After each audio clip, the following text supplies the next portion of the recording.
నమస్కారం. హిందూ ధర్మశాస్త్రం ప్రకారం ఎట్టి పరిస్థితుల్లో కింద పెట్టకూడని 5 వస్తువుల గురించి తెలుసుకుందాం.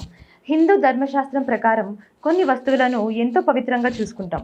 వాటిని కింద కానీ, అశుభ్రమైన ప్రదేశాలలో కానీ, మంచం మీద కానీ పెట్టము. పూజకు ఉపయోగించే పూలు, కొబ్బరికాయ, అగరబత్తీలు, కర్పూరం లాంటి వస్తువులను కింద పెట్టము. ఒకవేళ కింద పెడితే వాటిని పూజకు ఉపయోగించము. వీటితో పాటు హిందూ ధర్మశాస్త్రం ప్రకారం ఎట్టి పరిస్థితుల్లో కొన్ని వస్తువులను కింద పెట్టకూడదు. అలా పెడితే అంతా అశుభమే జరుగుతుందని నమ్మకం.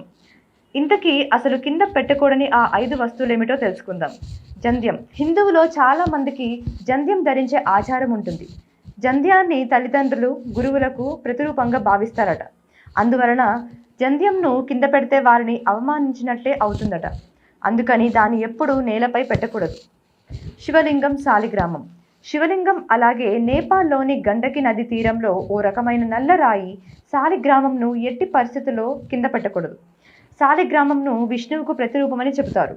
వీటిని కింద పెడితే అన్ని సమస్యలు ఎదురవుతాయట. దీపం. దేవుడు ముందు పెట్టే దీపాలను నేలపై పెట్టరాదు. వాటిని వెలిగించకపోయినా ఎల్లప్పుడూ వాటిని శుభ్రమైన వస్త్రంపై ఉంచాలి. నేలపై పెట్టరాదు. అలా చేస్తే దేవుళ్ళు, దేవతలను అవమానించినట్టే అవుతుందట. బంగారం.